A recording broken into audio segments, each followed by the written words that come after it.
I, John Brown, am now quite certain that the crimes of this guilty land can never be purged away but with blood. I let them hang me. I forgive them, and may God forgive them, for they know not what they do.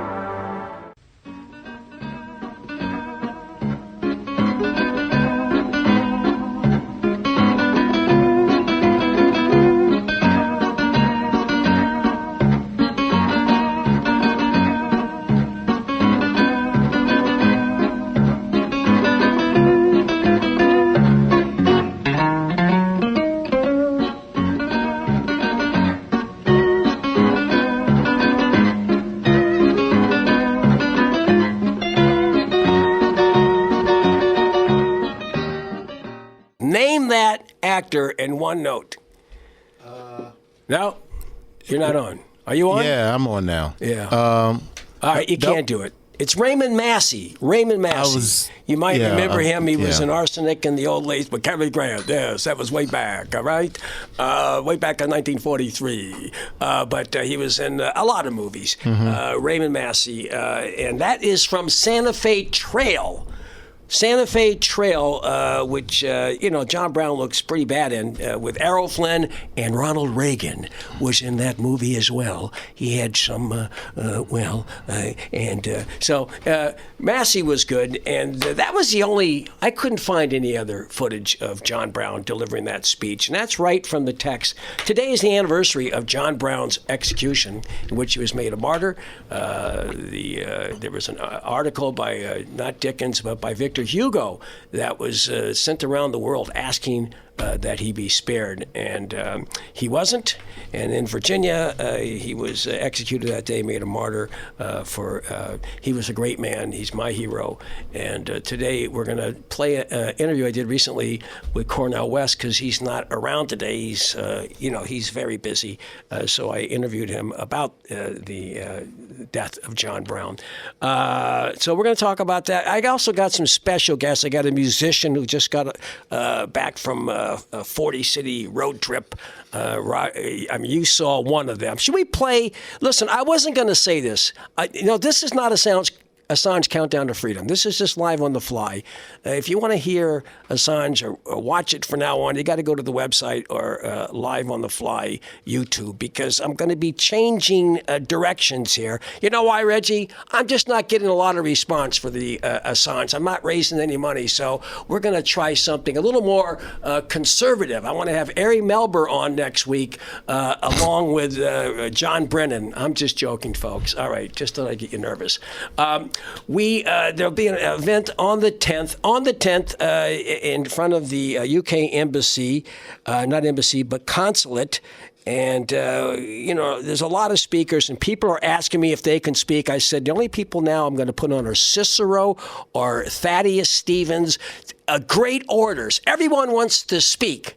Everyone wants to speak. I said, wait a second. I was at an event last night. There were 25 speakers, and they were saying the same thing over and over and over again. I want to hear some flowery, emotional eloquence. All right? If you're of that ilk, call me. I know that Ben Cohen now will probably be there, and so will this guy. I wasn't going to say this, but let's go ahead and play it. On the 10th of December, in a very few days' time, I shall be standing on 2nd Avenue at a protest on behalf of Julian Assange, who is somebody else who has been incarcerated at the behest of the United States for nothing illegal. He's been incarcerated and may well be extradited to the United States and locked up until he's dead. For the great crime of telling the truth about something. All right, there you go. So Roger Waters will be there. I kept it under my hat because I know there's the Ukrainians are pissed at him, and who knows, maybe on a hit list. So Roger will be there. And seriously, I want people to go there with banners and flyers, give out all the information. Let's have a nice vigil that day. All right, it's not a concert. All right, so I was with Chuck last night, and we saw 500 speakers. But we got to call up, what's his name, right now. We'll come right back with Scott Ritter. Can you play a little John Brown by Pete Seeger? John Brown's body lies a mouldering in the grave. John Brown's body lies a-mouldering in the grave. John Brown's body lies a-mouldering in the grave, but his soul goes marching on. Glory, glory, hallelujah. Glory, glory, hallelujah. Glory, glory, hallelujah. But his soul goes marching on. I had the pleasure of working with him in 2013 when I ran for mayor at Cooper Union, where Lincoln spoke. Did you know that, Reggie? With I didn't know that. Yes, I did not Robert know that. Knight was the master of ceremonies, and I went up there. I was running for mayor, and I got up there, and Pete and I hung out backstage, and he was like 94. No, that's totally Pete. Yeah, that's totally Pete. All right, so my number one show that I've had in the last 8 years was with the guy on the phone right now. It's like you cannot believe it. It's on acid. The amount of views we got on our interview with Scott Ritter and Roger Waters, who's going to join us, I believe, right after Scott goes. I know, Scott Ritter, welcome back to the show. I know you're busy. You're in Michigan. You're always on the road, and you're busy. Well, thanks for having me. I'm never too busy to be on with you. All right. So listen, I want to talk about, I know a lot of friends of mine want to go to the event on January 15th. January 15th, and I urge people, if you could just give everybody the information, January 15th in New York City, you're going to be giving a speech. There's going to be a dinner at the same time, and I'm definitely going. I'm already set, and I know I got 5 of my friends going. Just tell people how they can see Scott Ritter here in New York City on January 15th at 4 o'clock. Sure. Well, the event's held at the Russian Samovar restaurant, which is a fantastic setting, and it's I think it's ideal for the topic. Just so everybody knows, the conflict in Ukraine will not be discussed. Right. What's going to be discussed is disarmament, and the focus is going to be on past disarmament efforts, in particular the Intermediate Nuclear Forces Treaty.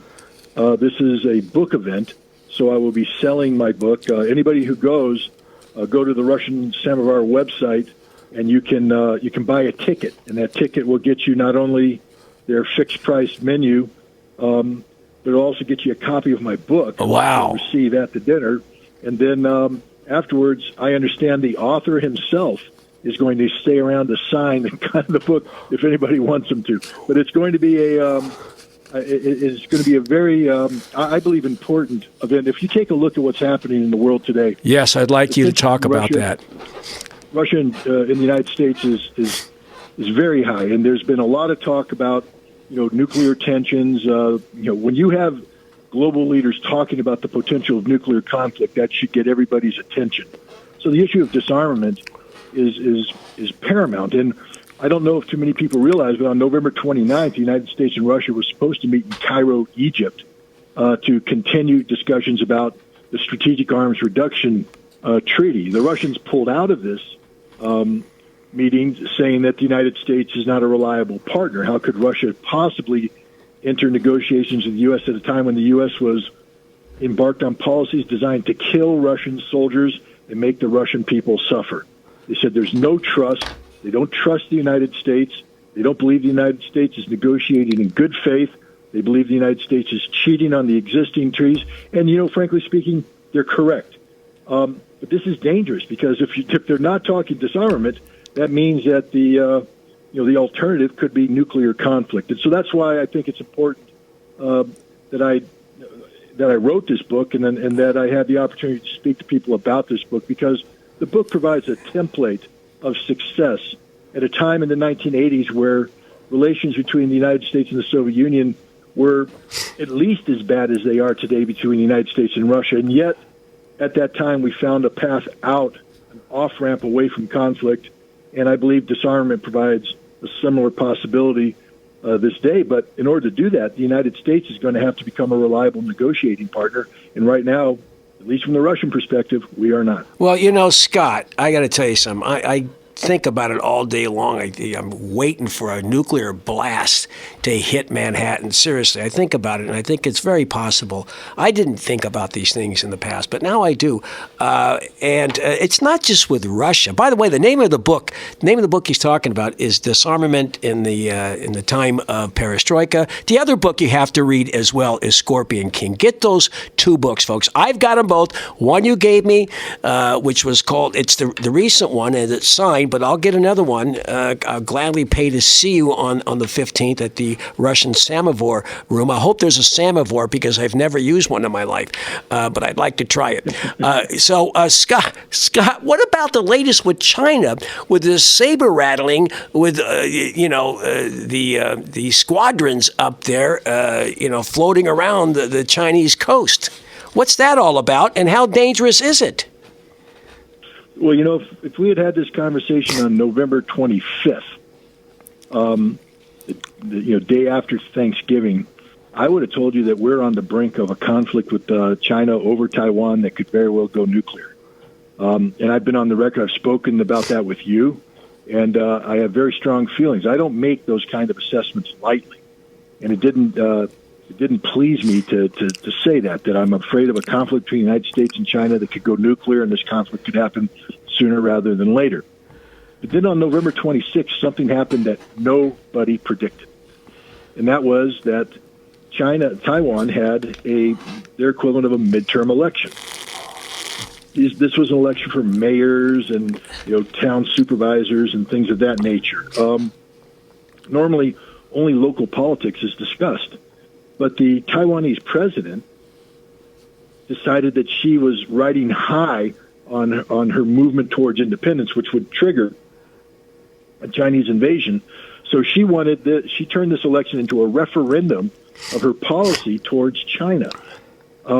She anticipated that she was going to win big. She got trounced. The Kuomintang, the opposition party, trounced her.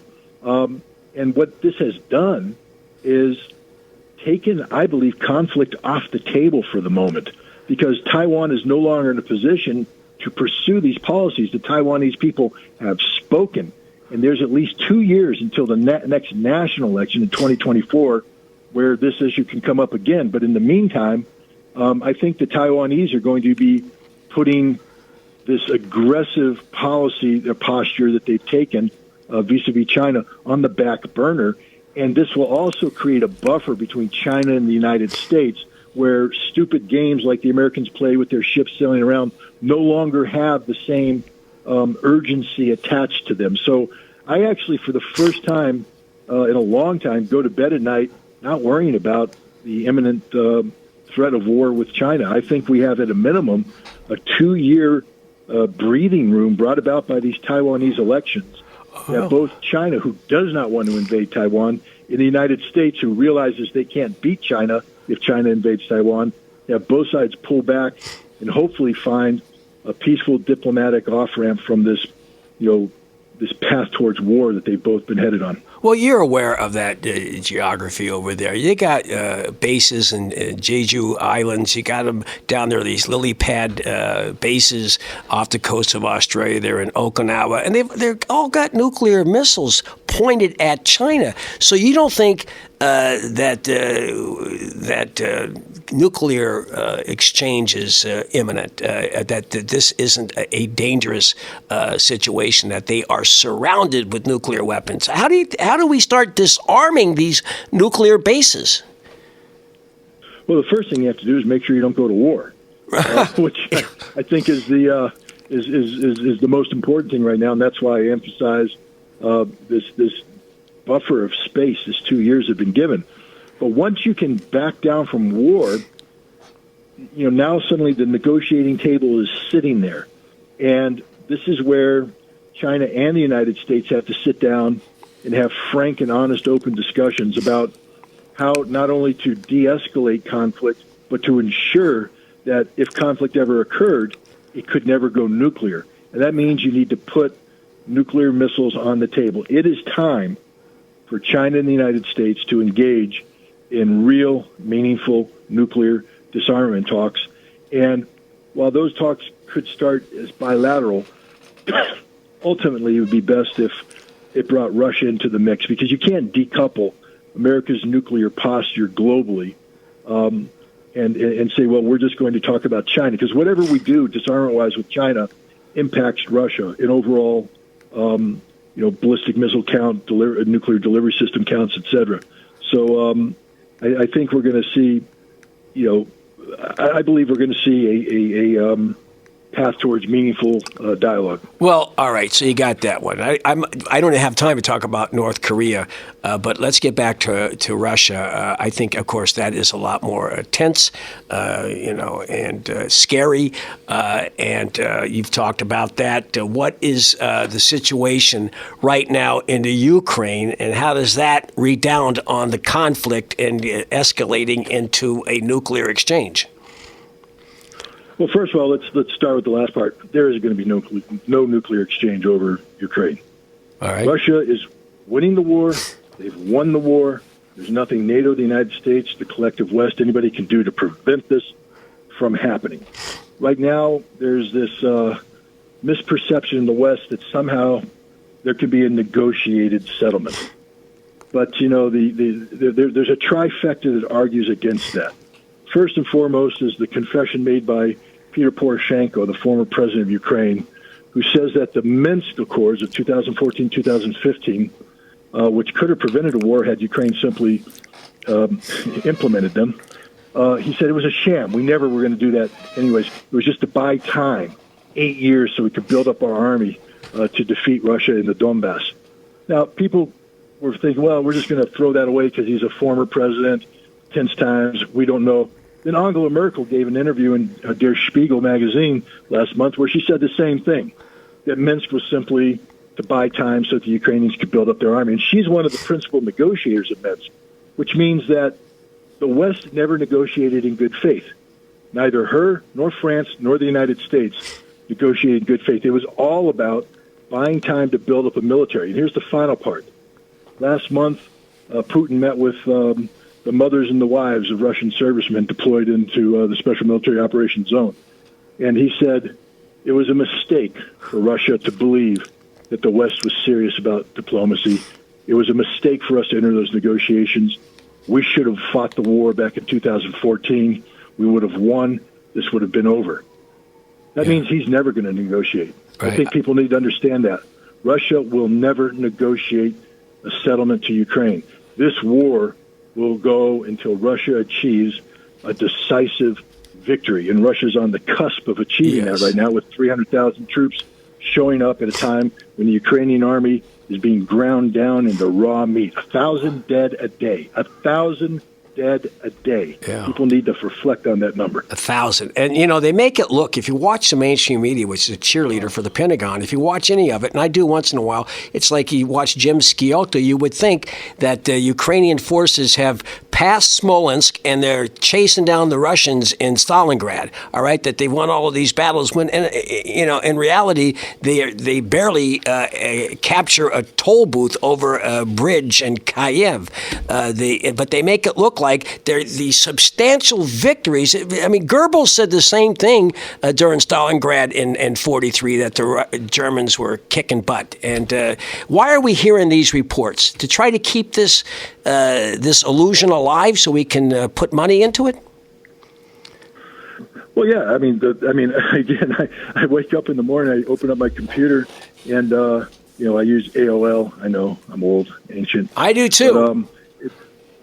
But the first thing that happens is you get the scroll, the news scroll, and every story about Russia and Ukraine is, either Putin is dying of cancer, or the Russian troops are in retreat.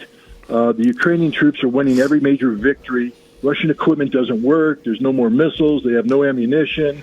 Europe is brilliant. The European equipment works flawlessly.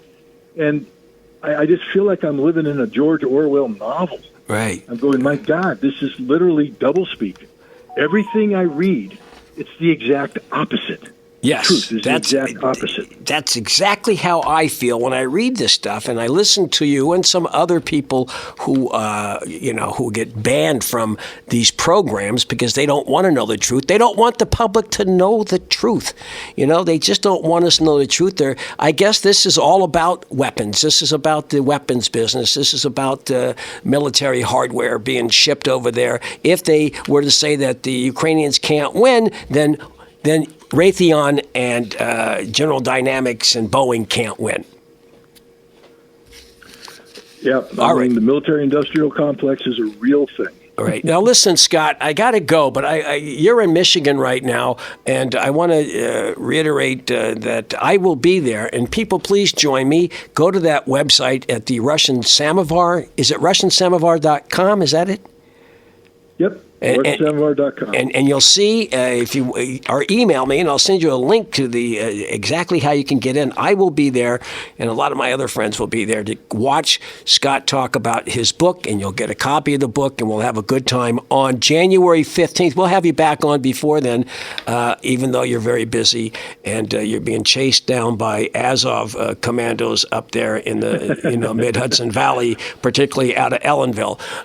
So I'm going back up to this week, but I'm not passing that park up. All right. So all right, thank you very much, Scott. And we'll see you on the 15th, but we'll have you back here before then. Scott Ritter, one of the greats. All right. Thank you, Scott. Keep up the good work. All right. So that's it. We're going to, in a few minutes, be joined by Mr. Waters, but we got to put this music. We're talking about John Brown. John Brown, if Roger's listening, please call up right now. But before I want to mention on the 10th, 2nd Avenue, 47th Street. There'll be a lot of Max's Blumenthal's coming in. Joe Lauria from Consortium News is coming in. Garland Nixon is coming in, who just banned on Twitter. Margaret Ratner Kunstler is going to be there, and Steve Donziger is going to be there. Reggie is going to try to slip away from some obligations with the family to be there on the 10th at 1 p.m. And just show up, folks. Get your information. We really need, really got to keep that momentum going. So we just need a huge crowd out there, and please don't be bombarding me or Chuck or anybody else with speaking stuff. It's because it's about Julian. It's not about you, folks. It's not about speakers. It's about Julian. We have to put our own. I have to kind of move things along, but I'm not going to say a lot because everybody else is going to say a lot. There's going to be a lot of conversation up there, but let's just have a good time and let's kind of keep like I said, the momentum going. This is John Brown. Now, before you play it, Reggie, and I always liken Roger to Paul Robeson because Paul Robeson did everything. He was a great artist, author, he was a great actor, he was a great football player, but he put everything in his life his entire life into progressive causes, going back to raising money for Jews in Germany that were displaced in 1932, 33. All right, he did that, and going all the way up. This man showed up at every event, the Peekskill riots, we know about that, and he was banned from traveling. He was like the greatest multi-talented individual in the history of this country. Nobody like him. Well, Roger is Paul Robeson right now. Combination of Paul Robeson and Harry Belafonte puts everything into it. Pete Seeger. And Roger is a blend of all of that, and I think he's going to be joining us any minute now. So let's play this until he calls in.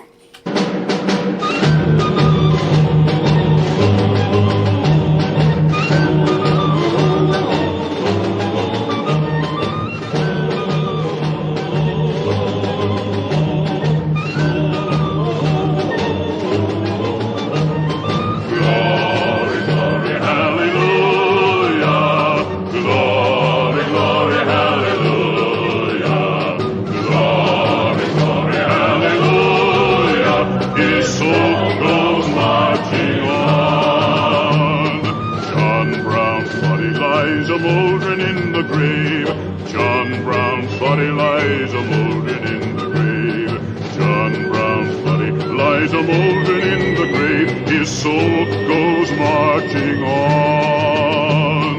Glory, glory,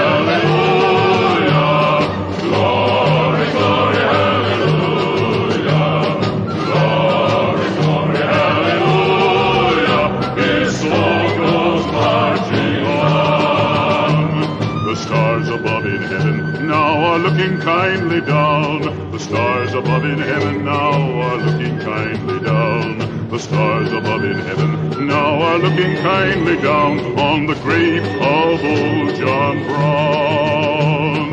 Glory, glory, hallelujah. Glory, glory, hallelujah. Glory, glory, hallelujah. His soul goes marching on. Glory, glory, hallelujah. Glory, glory, hallelujah. Glory, glory, hallelujah. His soul goes marching on. Glory, glory, hallelujah. Glory, glory, hallelujah. Glory, glory, hallelujah.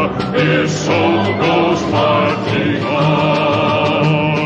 Glory, glory, hallelujah. Glory, glory, hallelujah. Glory, glory, hallelujah. His soul goes marching my favorite recording of John Brown's Body by the great Paul Robeson. And as promised, joining us right now is the great Roger Waters, who I was just likening to Paul Robeson. Thank you, Roger, for joining us today. I'm very happy to be joining you. Yes. Today, Randy. Yes, I'm very happy. I hope I have something to say that's interesting. Roger, first of all, I was surprised. I didn't want to put you out there. I talked to Reggie. I said, we're not going to mention that Roger's going to be here. I told Bernadette and Chuck, don't put him on the flyer because I know some crazies might show up. But you let the cat out of the bag today on some interview show that Max Blumenthal, who knew about it, but he sent it to me, and I said, okay, now I'll say it. And so we're saying that you're going to be there. And it's next Saturday, Roger. Where do you get the energy, plan to come there all the way from where you are on a cold Saturday afternoon? Well, obviously, because you keep poking me with a sharp stick and going, oi, oi, oi. Oh, December the 10th. 2nd Avenue. We've been there before. We did it last year. We've been those, we happy few, we band of brothers, standing there in the cold on 2nd Avenue with people pushing past us, glued to their iPhone, desperate to do their Christmas shopping or wherever it is that they're going to be doing that's more important than trying to save an innocent man from the gallows. Right. Anyway, don't get me started. Oh, well, let me ask you a question. You saw this stuff in the Times, even though John Pilger called it weasel words from the Times, The Guardian, El País, La Monde, and Der Spiegel. Are you encouraged by the development that came out, this letter, and there's a lot of news reports on it? Well, yes and no. Yes, I am encouraged. And obviously I've been to Assange Defense and read it and read what all the chaps there have to say, and they're quite right in being pleased about it and glad that at least they've said something. Is it better late than never? I've no idea. Why haven't they been shouting it from the rooftops for the last 10 years? Because they're not Howard Beale. What? They're not Howard Beale in Network. Yeah, no, I remember that. I remember Peter Finch. Yes. You know what? We call every house finch feeding on the bird feeders outside. Everyone is called Peter. And I don't know why, but I call all the females Frida. I have no idea why.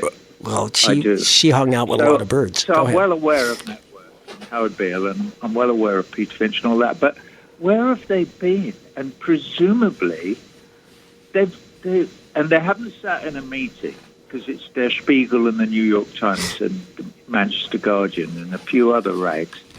So they must have spoken to one each other, but they didn't get together and go, I know, let's do the right thing. They went in there and they went, how can we protect our arses? And in the future, how can we protect our arses? Because we are the publishers of things, and we did publish everything that Chelsea Manning gave to WikiLeaks but they're killing him and they've left us alone.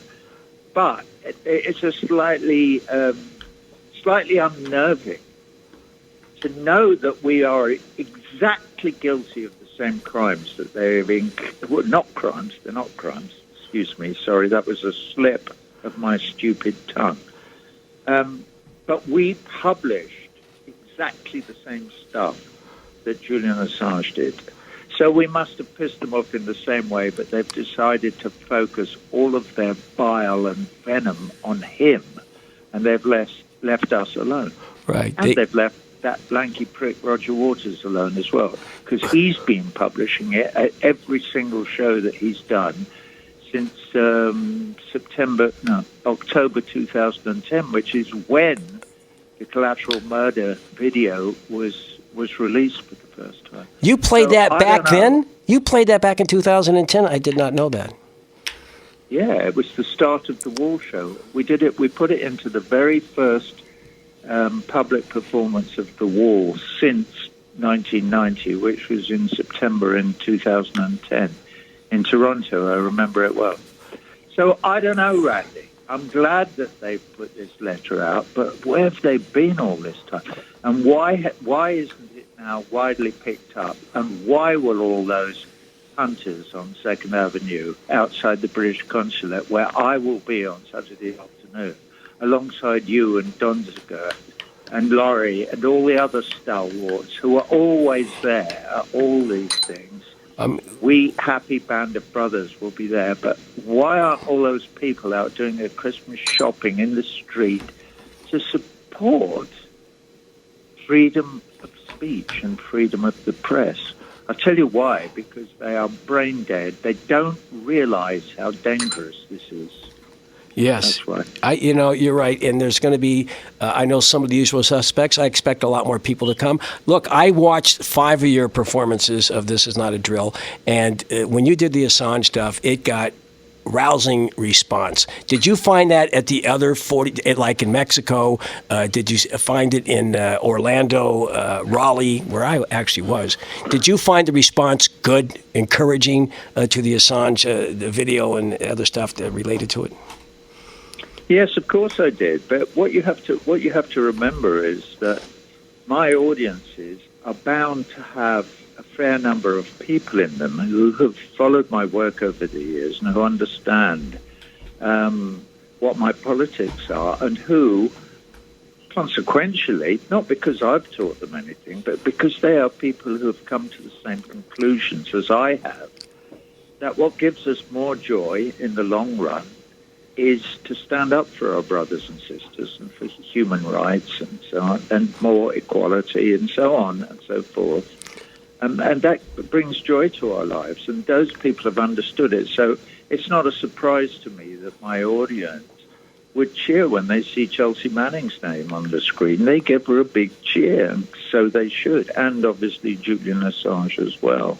And also, because we are talking about racism today and John Brown, all the stuff on those who have been victims of police brutality or just the legal system, you have all of those pictures of, 40, 50 individuals. That is a very moving part. Can you talk about how bad racism is in this country, how it's so structural and difficult to fight? Well, can I talk about it? Yeah. I could probably talk about it till Saturday, and then I'd probably go on through Sunday and Monday and Tuesday and Wednesday next week. Yeah, you're right. It's obviously completely unacceptable in a civilized society. But the problem is, obviously, that the society that we live in is not civilized. It's archaic, okay? And it's extremely archaic, and it is also still rooted in the idea that some animals are more equal than others, and the animals that are more equal than the others are rich white men who built their fortunes on the slavery of equally important human beings, but who were captured in Africa and brought to America, so that the founding fathers of this country, which is a great country, and it is a great country, could make their fortunes, and they've made bloody certain through the intervening 200 years that the rules that pertain then are going to pertain forever. And they're rules that you and I are trying to have some impact on. And certainly John Brown was, when he gave up his life, in support of the slaves' attempts to free themselves. Okay, so because we're saying, no, this is not right, and you are not better than your fellow human beings. Okay? And that's the idea, and it's still here, and it's rampant in the United States of America because it is supported by a ruling class that sets out to make certain that the system will never change, and that these people, the people of North America, will never be free as long as that ruling class is allowed to hold sway. Right. Of course, now the public face of that ruling class is Bill Gates and Mark Zuckerberg and Elon Musk and Jeff Bezos and the other oligarchs. And they are allowed to ride roughshod over the needs of the people, of we, the people. And they're allowed to do it because the extant system of neoliberal capitalism is allowed to continue, notwithstanding the fact that it serves only the very, very few. But the very, very few control the mainstream media that supports the idea that the system that they are running has something to do with freedom and liberty and democracy and human rights. It has nothing to do with any of those things. But it's taking it a while for that to dawn on we the people. So I heard a really interesting bit of an interview that our friend Chris Hedges did with Ralph Nader last week, and I listened to it. And Nader was very, very clear, and basically he said, the power actually resides in the Congress. Unfortunately, the Congress is bought and paid for.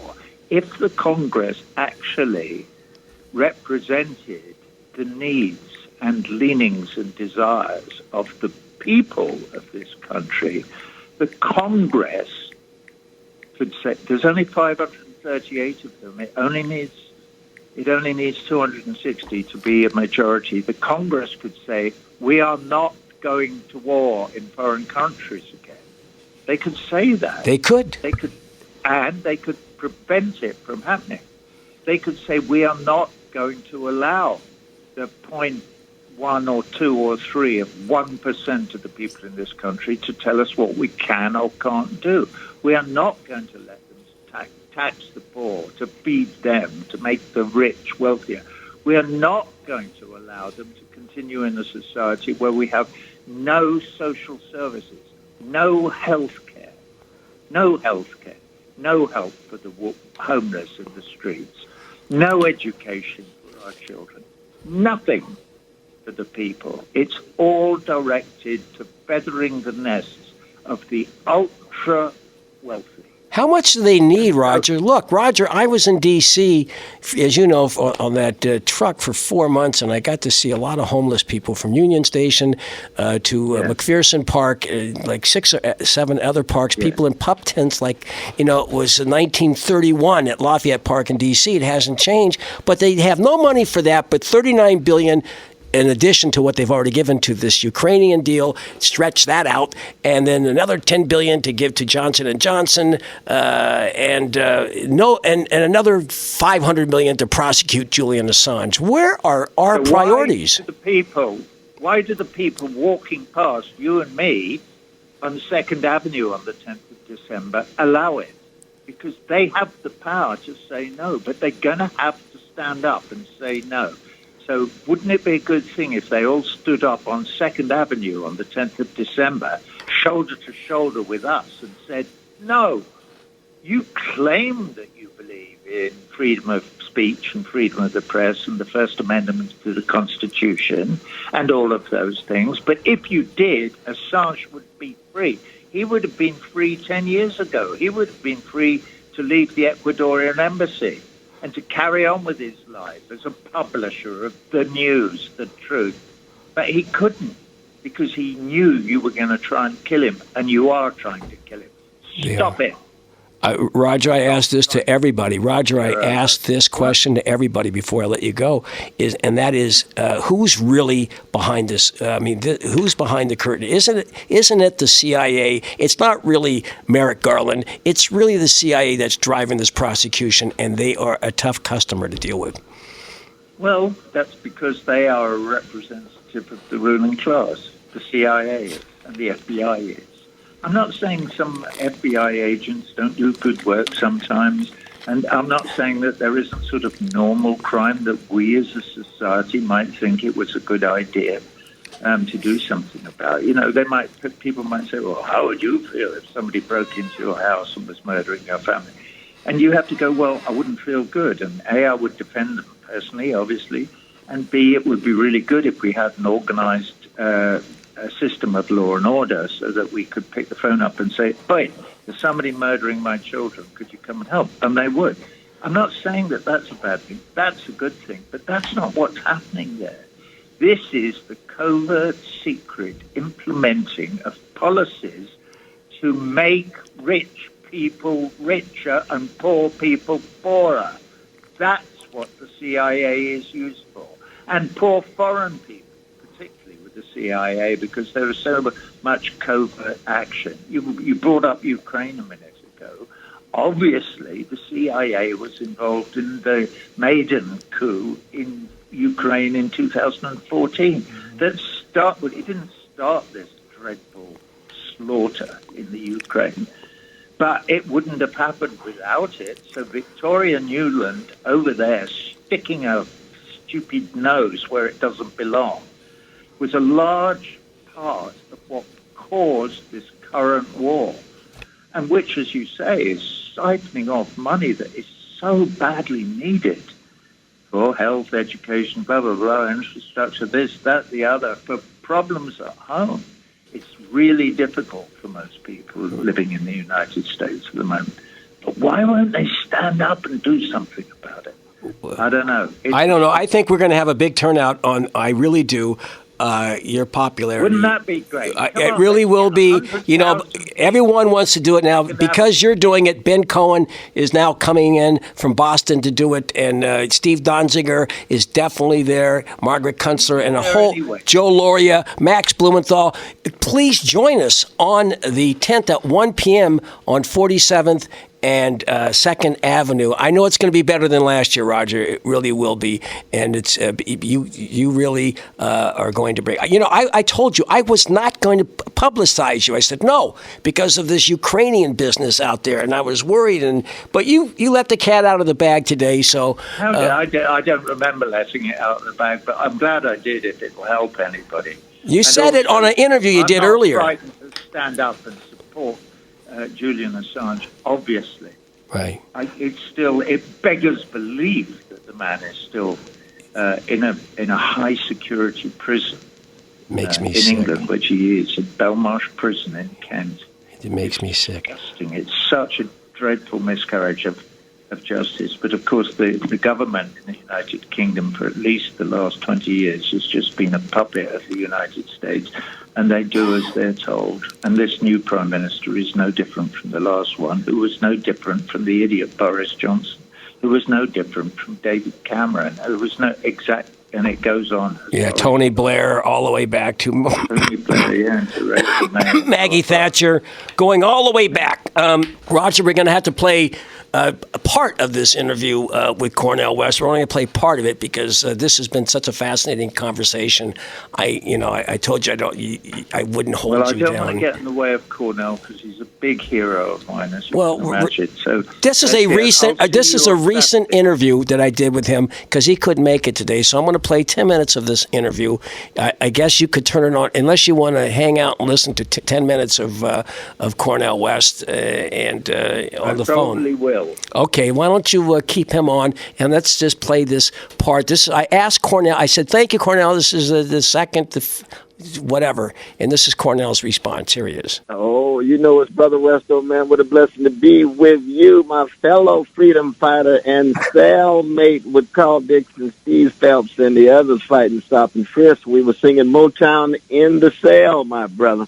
I know. And, that's the last time you and I all of us had a very long and profound discussion about the abolition movement, those 10 or 12 hours in the jail cell. It was like the most wonderful experience of my life. I think working with Joe Williams may have come close, and working with Bill Kunstler. But with you and what you and Carl Dix did, all right, you two are the unsung heroes of the Stop and Frisk movement, because you started the end of Stop and Frisk. It started that October day, you two collaborating. Carl Dix deserves a lot of credit for this, and you, for organizing that civil disobedience action in front of a precinct up in Harlem. We all ended up in jail, but things started to snowball after that. So I just want to give you kudos for that. It's Brother Carl. I was just alongside him. But you remember we ended up in court, man. They tried to send us to jail for a couple of months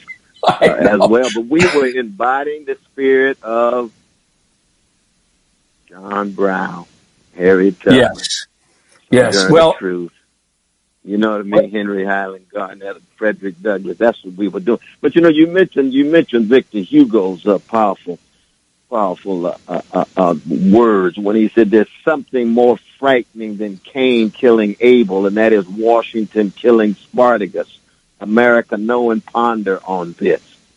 Now that's the kind of impact that our dear brother John Brown had. But it's so relevant today, man, because you got a lot of talk about identity politics, racial identity, gender identity, sexual orientational identity, national identity. Of course, everybody has a number of identities, but with John Brown, it's fairly clear. If your identity is not rooted in an integrity, solidarity with the least of these, the courage and the vision and the willingness to live and die, then it's superficial. It's got to be deeper than skin pigmentation and gender and sexual orientation.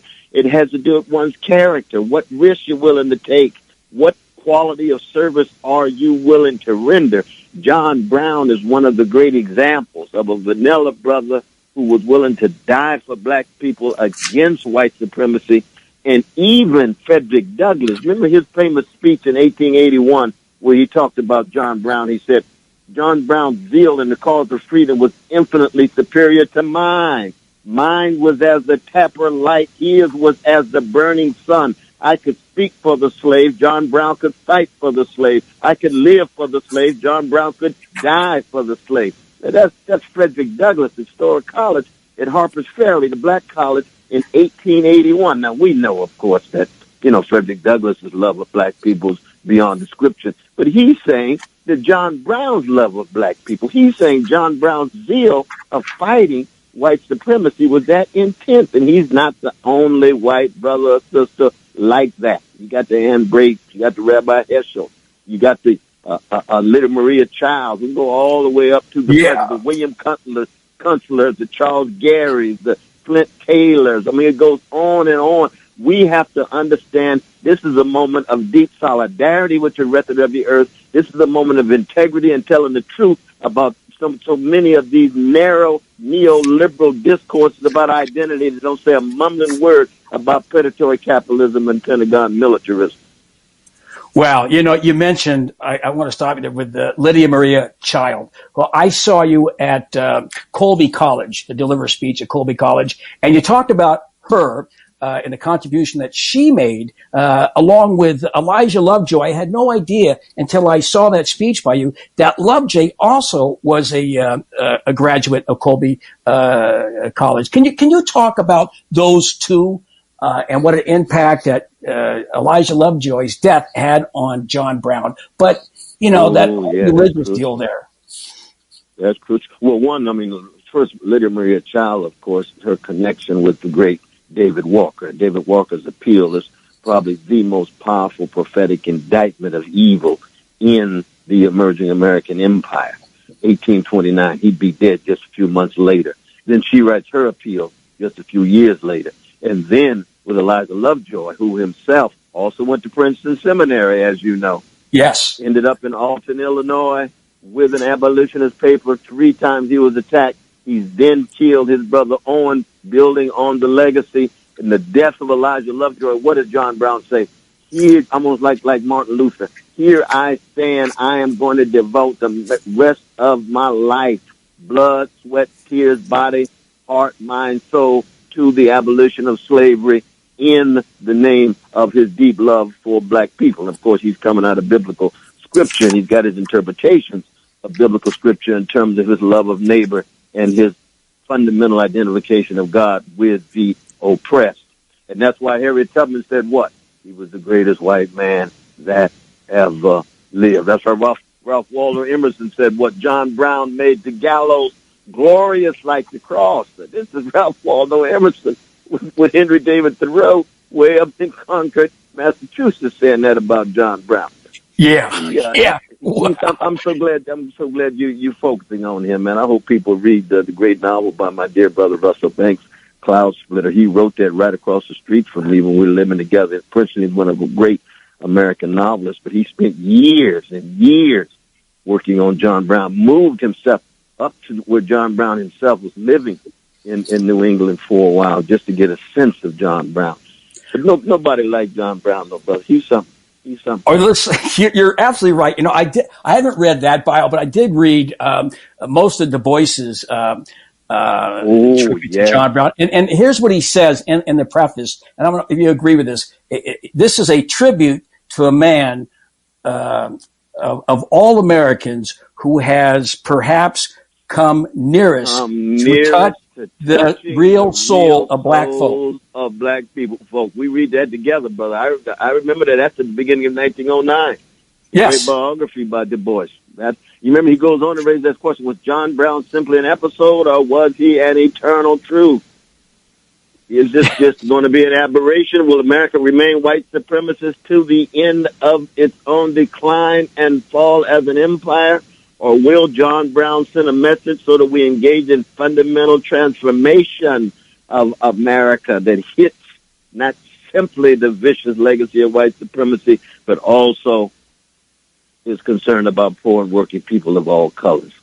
Yes. Anyway, there's a line in there that I got baffled with. Maybe you can explain this to me. In the preface in Du Bois's 1909 bio on John Brown, he says that the price of repression is greater than the cost of freedom. Can you tell me what that means? Because for the life of me, I really can't figure that out. Yeah, I think what he's saying is, and this is a note to so many of the right-wing brothers and sisters who talk about liberty, liberty, liberty, and don't understand that liberty for the wolves means death for the lambs. Liberty for the slaveholders means social death for the slave. This is liberty for the patriarchs and households, means a form of social and psychic death for women and so forth. That he's saying that liberty has to be understood vis-a-vis what it's predicated on.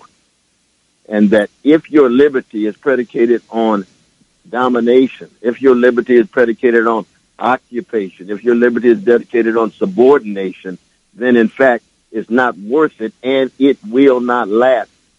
Actually, Victor Hugo's line actually is powerful. Remember when he said the assassination of emancipation by liberty itself. That's in the same open letter that you just read.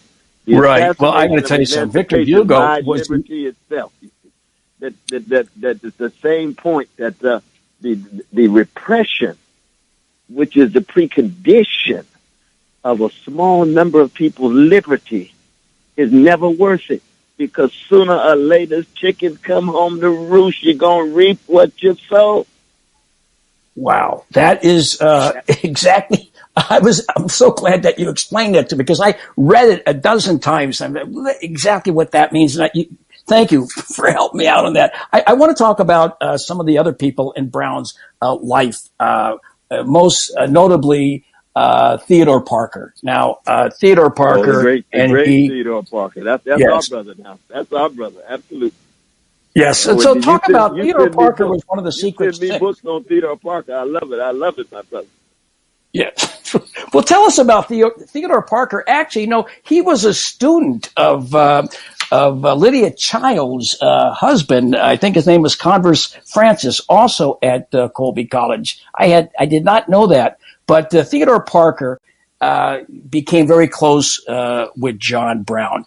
Tell us a little bit about Theodore Parker and his zeal for John Brown and all the other people that were involved in that Secret Six, which included Frank Sanborn and George Stearns and Thomas Wentworth Higginson. They were all very religious, Brother Cornell. Religion was so important to the abolition movement. Can you give us like a background of that first and then talk about Parker specifically? Well, I mean, when you look at the Theodore Parkers, the Thomas Wentworth Higginsons, the Luther Stearns, the Samuel Gridley Houses, and others, the so-called the Committee of Six, the Secret Six, and others as well, because William Lloyd Garrison, who actually was very pacifistic in his own way, he still supported Brown in this way. That what was driving them was this sense of impunity, this sense of indifference toward the suffering of others, this sense of thinking that somehow you could get away with by saying and doing anything, especially in regard to the vulnerable, in this case, Africans, New World Africans, Africans with dignity, black people with dignity who were being enslaved and exploited in this. So it was a deeply religious, you say, actually Christian. Of course, Parker's complicated because he had come through the Unitarian tradition and had his own deeply spiritual, moral, and quasi-Christian sensibilities. But he was not, a traditional Orthodox Christian by any means. But at the same time, with a Gerrit Smith. And Gerrit Smith is very important. Why? Because that same Gerrit Smith with Horace Greeley and Cornelius Vanderbilt would actually play the bell for Jefferson Davis after the war. All right, that's like 60% of it. You can get the rest of it on our website. I want to thank Roger. I want to thank Roger. I want to thank Scott. I want to thank you, Reggie, and everybody else out there. We'll see you on the 10th. I'm Randy Credico. This has been Randy Credico Live on the Fly. Maybe I'll see you next week. This is John Brown again by the great Paul Robeson. Once again, thank you, Reggie.